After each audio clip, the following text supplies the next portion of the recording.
The cursed doll. The musty scent of aged wood and decay hung thick in the air of the dimly lit antique shop. Rays of hazy sunlight filtered through the grime-marked windows, casting eerie shadows that seemed to shiver and dance against the cluttered shelves. Motes of dust swirled lazily in the still atmosphere, undisturbed for decades upon decades save for the occasional intrusion whenever someone dared breach this tomb of discarded memories and forgotten relics from ages past. Tapped away in a secluded corner, behind a thick velvet curtain, a pair of piercing blue eyes peered out from beneath long lashes. A porcelain face, crafted with an almost lifelike quality, stared vacantly ahead. Her rosy cheeks appeared flush with color. Plump lips twisted into a subtle curl, a tantalizing expression that could be mistaken for either innocent smile or sinister smirk concealing unfathomable depth. Golden ringlets framed her delicate features, bestowing an angelic beauty that belied the simmering malice dwelling within her very core. For this was no ordinary childhood toy, no cherished plaything meant to be loved and doted on. She was something much older, something deeply disturbed that had persisted through generations. The porcelain doll had existed far longer than should have been possible, outlasting all those who had possessed her before. An unholy artifact, she was bound to this physical plane through the anguished souls of the damned who whispered all around her, exerting her inescapable curse upon any who fell under her obsessive fascination. One by one, her past owners had all suffered abject ruin, driven to the very brink of insanity before succumbing to fates too horrific to be spoken aloud. Their tormented spirits now added their agonized wails to the cacophony of ethereal voices that wove her loathsome mystique. The porcelain beauty had dwelled in this forgotten storehouse of wasted treasures for far too long, silently lying in wait with unwavering patience to ensnare her next helpless victim.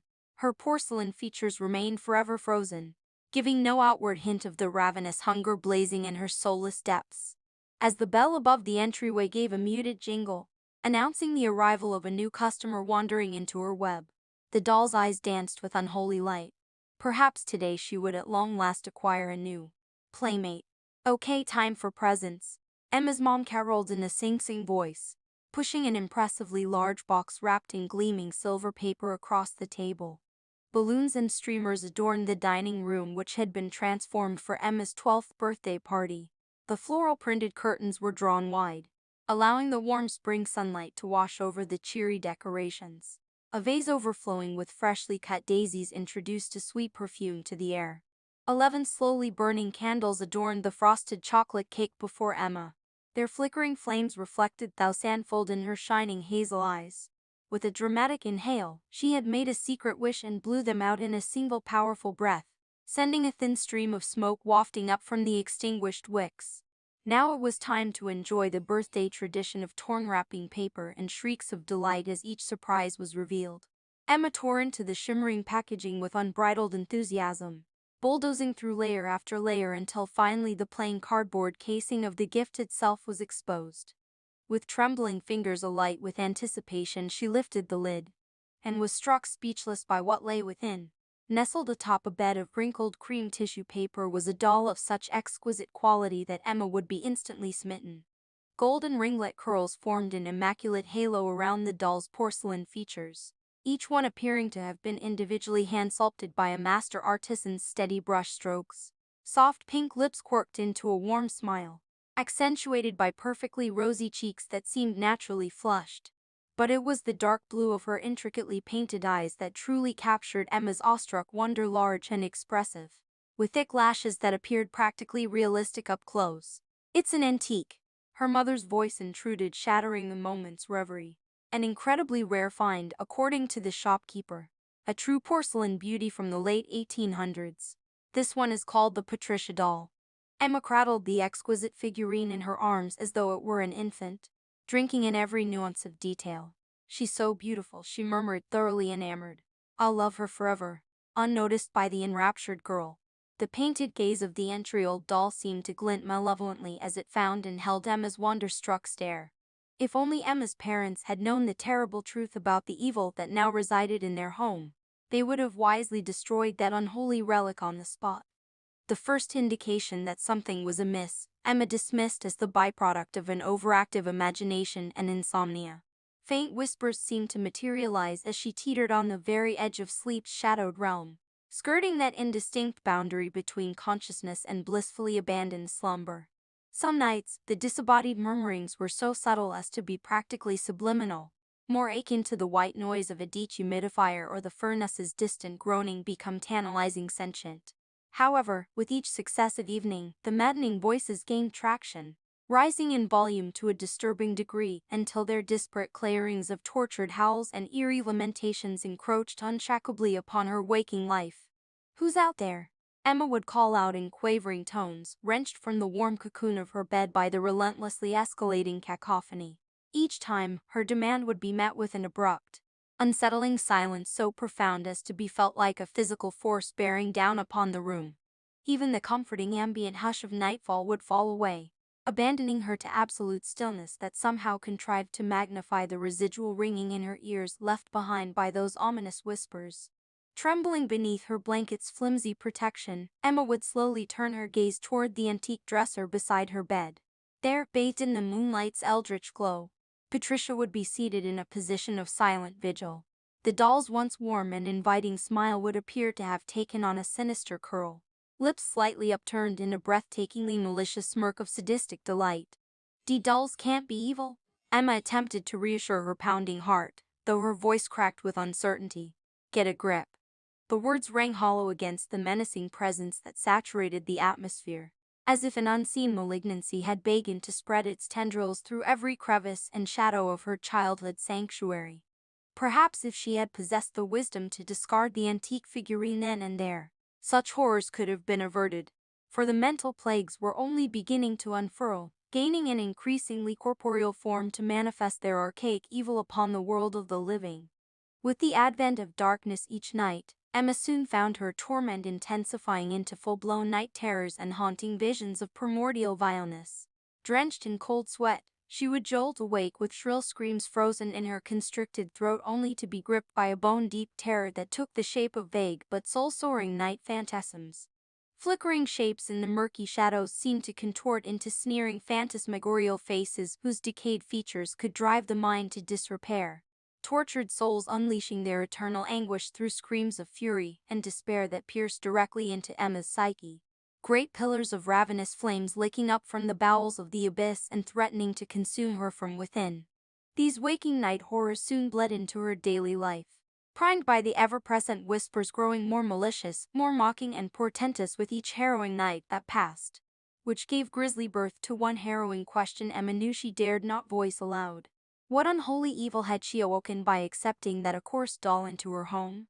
When Emma finally confided her experiences to her parents between shuddering gasps of suppressed hysteria, her father instinctively scoffed at the notion of anything supernatural being involved.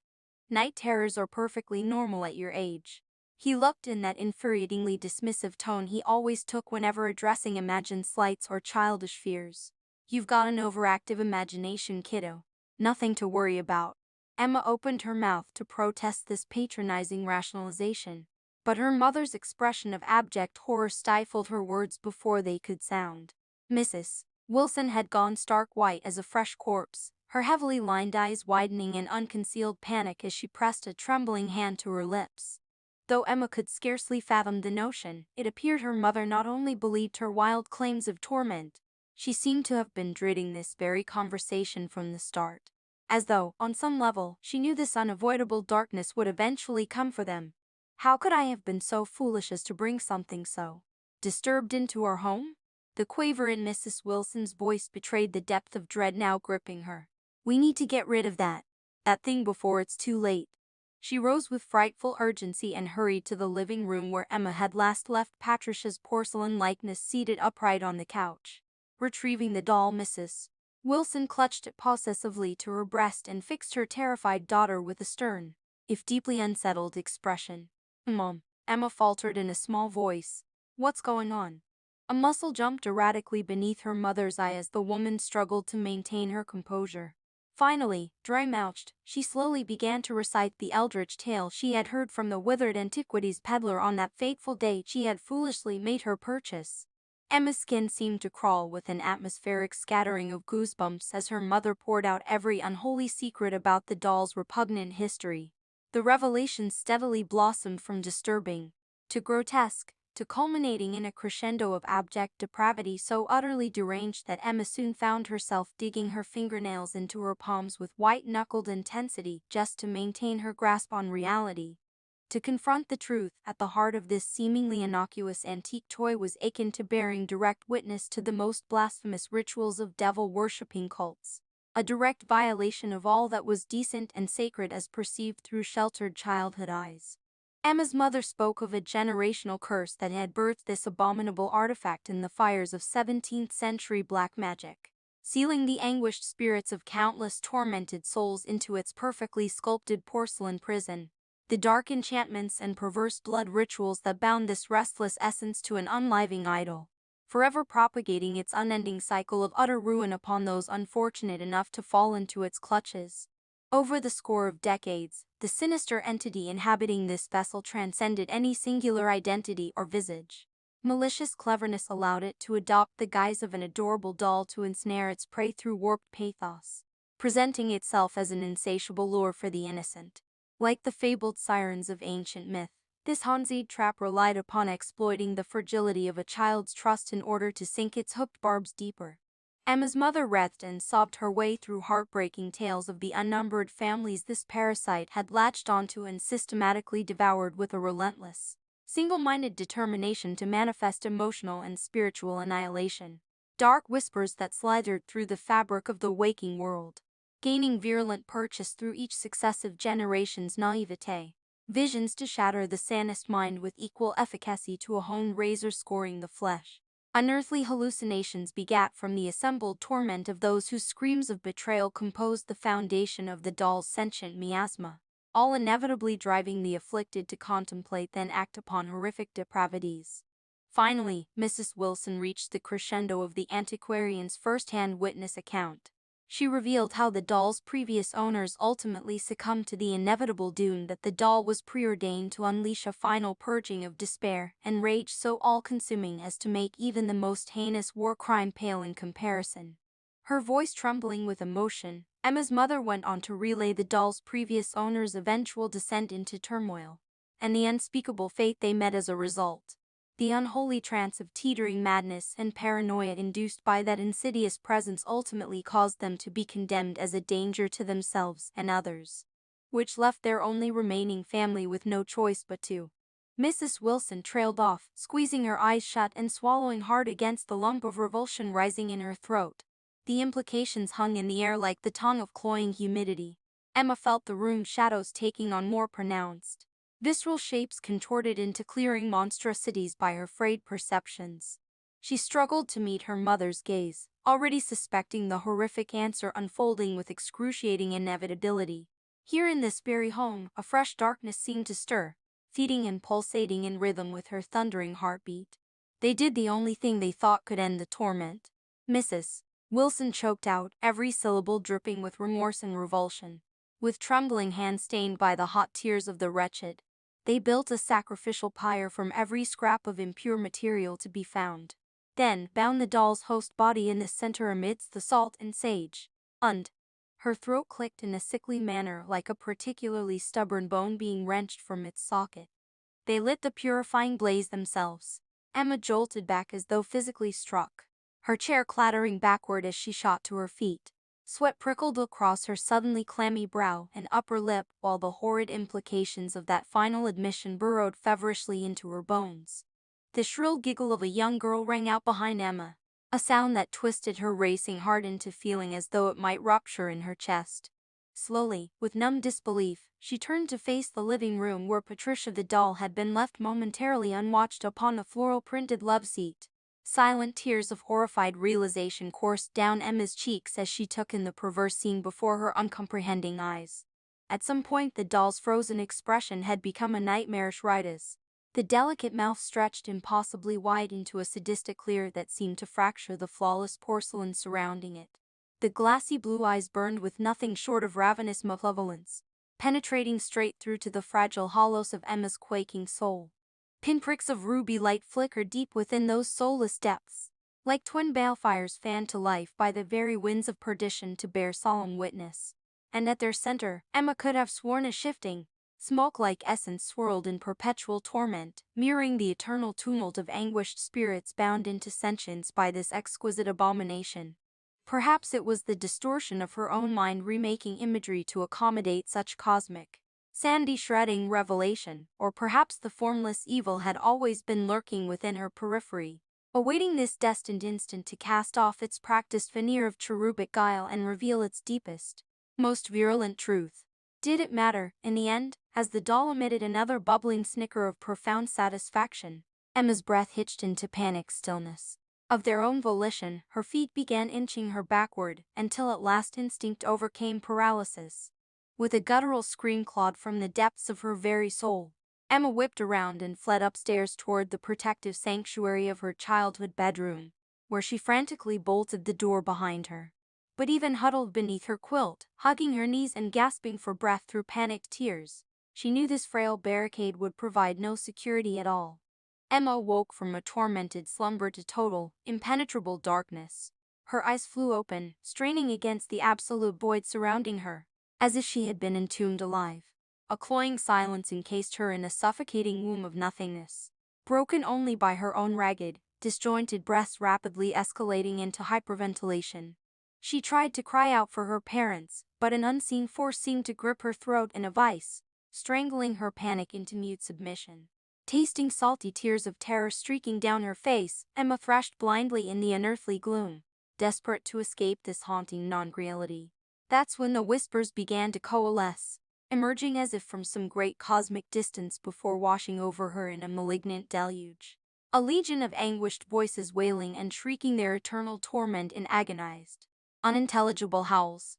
Emma squeezed her eyes shut and clamped her hands over her ears, as if such feeble gestures could somehow force out the maddening cacophony now colonizing her consciousness. The haunting wails only intensified, pressing from all sides as though to crush her very essence beneath their accumulated oppression. "Stop it! Get out of my head!" Emma sobbed with wretched abandon, rocking back and forth in a mantra of self-soothing desperation.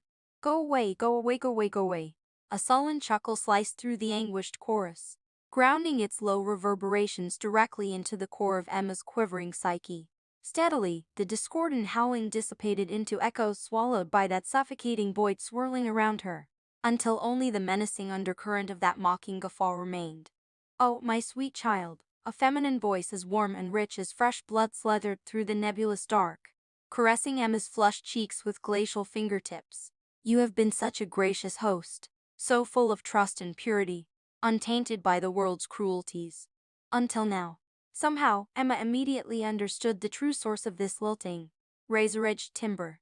"Patricia," she gasped, eyes wide and unseeing within the bottomless inkwell surrounding her. Her hands flew to her mouth, stifling her next outburst of dismay as the seductive contralto issued a throaty chuckle that curdled Emma's very marrow. "That is simply what your feeble human tongue calls my archon." The voice purred with sinuous delight. "My true essence transcends all mortal naming or definition. And soon you shall become an inextricable facet of that absolute." The earlier swarms of spectral whisperers seemed to regain their collective sentience, their individual lamentations kneading together into one harmonious cry of anguish pitched to disembowelling intensity. Emma clawed at her ears, desperate to escape this dissonant overture, to retreat to any refuge that still existed beyond the unrelenting onslaught. But the disembodied voice of the entity possessing Patricia only drank in her torment like a bouquet of ambrosia. "Yes, you feel it taking root, don't you?" she exulted in a shuddering wheeze of lascivious energy. "That niggling seed which shall bloom into the blackest of sanities? I have had millennia to refine and compound the most exquisitely nuanced torments into a distillate to be gradually administered into your virgin consciousness." From the depths of the screaming infinitude menacing Emma, a baleful flicker of crimson light began to burn, a hellish pinprick piercing the shroud of unreality, rapidly deflagrating as if stoked by some demonic bellows.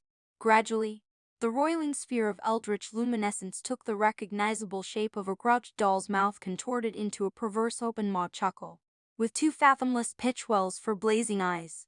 This phantasmy visage of the possessive entity soon took recognizable, if horrifically distorted semblance of the Patricia doll Emma knew so well. Slip-pupilled, the glowing pits boring into Emma's soul dilated feverishly, as if savoring the merest waft of her burgeoning dread. The porcelain features fractured into a sadistic leer that seemed to fracture the very atmosphere itself. Soon, your deliciously tainted mind will fully capitulate. Patricia's mocking tones seemed to emanate from the void itself, rather than the monstrous caricature looming before her. Any vestiges of your former self leaching away, until only the crucible of anguish remains. Imagine the depths of madness your sanity shall plumb, as methodical tortures unmake and reforge you into the most supple instrument of depravity. Emma cried out in soundless terror, recoiling from the ever-expanding visage as it seeming to press in from all sides, surrounding her in its soulless sclera with nowhere left to run. The blistering intensity of its crimson maw yawned wide, preparing to draw Emma's essence into its nihilistic maw. "Emma, Emma, wake up!" A vicious slap jolted her into consciousness before the unspeakable jaws of oblivion could fully encapsulate her. Emma recoiled upon the cool tile floor of her bedroom, her mother looming over her pale and breathless with terror. "Mom?" Emma croaked, blinking in bewilderment as her gray-tinged surroundings slowly coalesced back into familiar shapes out of the residual nightmare realm. Every corner of her sanctuary seemed bathed in the thick, acrid reek of charred material. Bitter clouds of smoke hung in particulate clouds, stinging Emma's nostrils and lungs with each shuddering inhale. A symphony of muffled roaring and crackling filled her senses as if the room itself were being consumed from within by ravaging flames.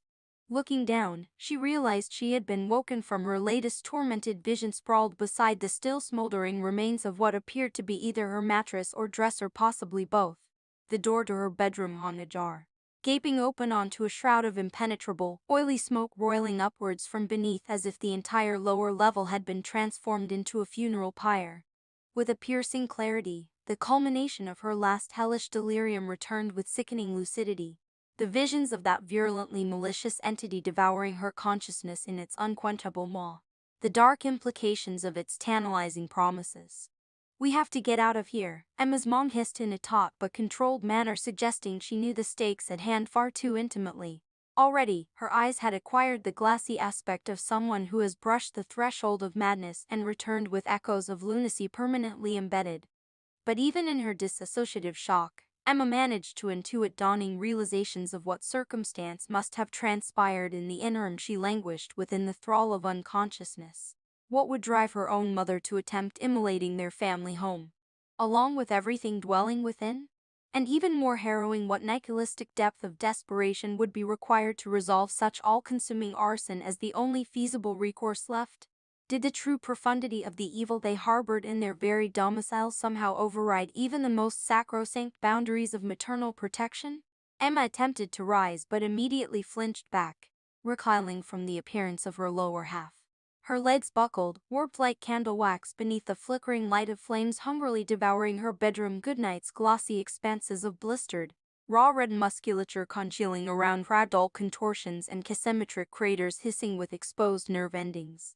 It looked for all the world as if she had been pulled still living from the very maws of the inferno which continued roiling below and consuming everything in its path.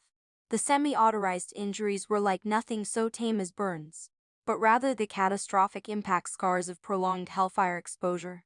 Or a ritual immolation. Emma could not help shrinking from this most heart-rending of possibilities even as her mind wobbled on the precipice of shattering entirely. With a trembling hand, she reached down and peeled back a generous swath of scorched dermis, involuntarily gazing upon the morbid sight of tendrils beneath that appeared desiccated and charred directly to the underlying bone.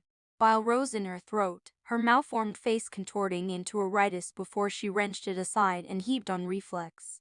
The fetid, decadent stench of her own cooked flesh hung heavily in the air, intermingling with the charged atmospheric aridity of the conflagration beyond.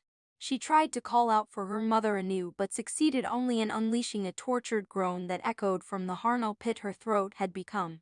Even as Emma struggled to cling to any lingering shreds of stability amidst the ruin of her former life just outside that faltering doorway, she felt something deep within her very essence shift. A noxious resonance ringing forth whose grim timbre sought to mirror the apocalyptic miasma billowing all around her. What incalculable agony must she have endured while sequestered within unconsciousness for such harrowing transformation to have enveloped her physique from the cellular level, beyond the paltry threshold leading to their personal hellscape. Emma heard her mother let out a shrill scream that terminated in a horrific gurgle.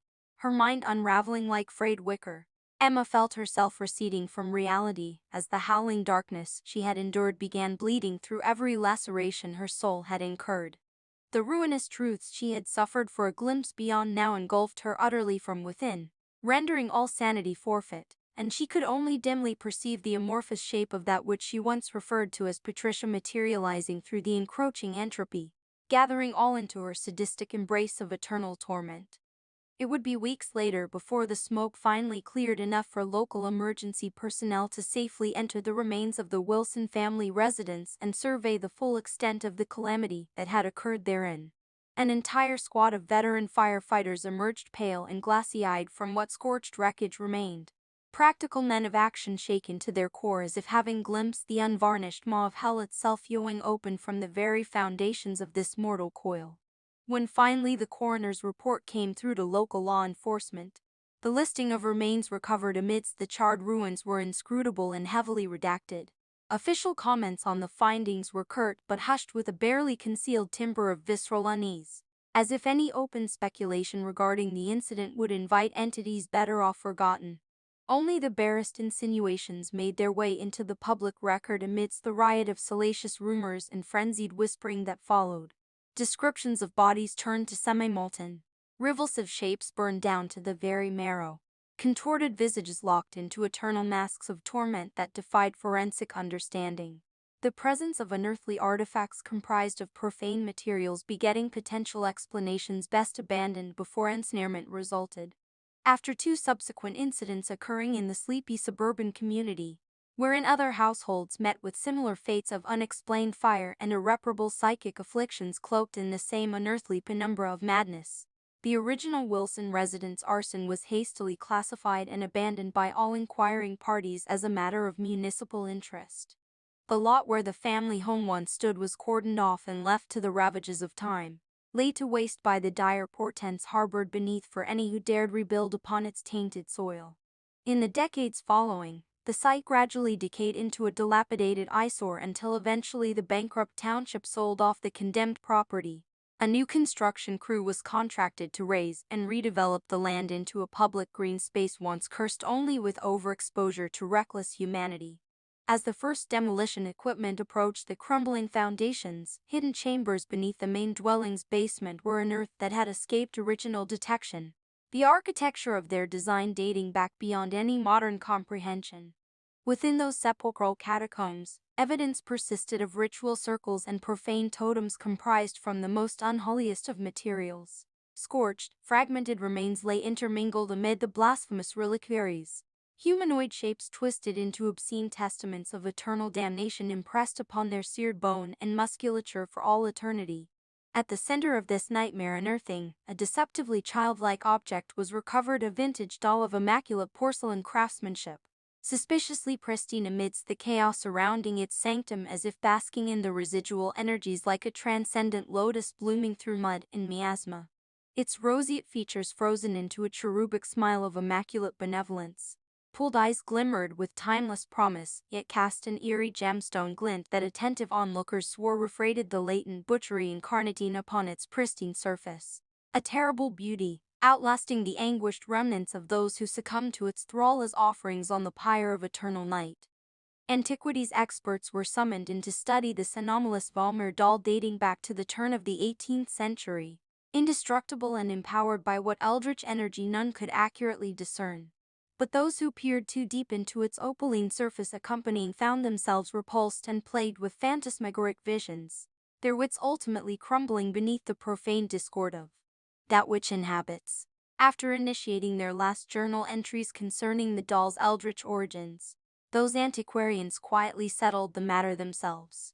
In an act of grave asceticism, they entombed the Valmer doll where no defiling light would ever breach its vigil, at the inert heart of a subterranean concrete vault, hopefully sealing away its malefic influence for all eternity.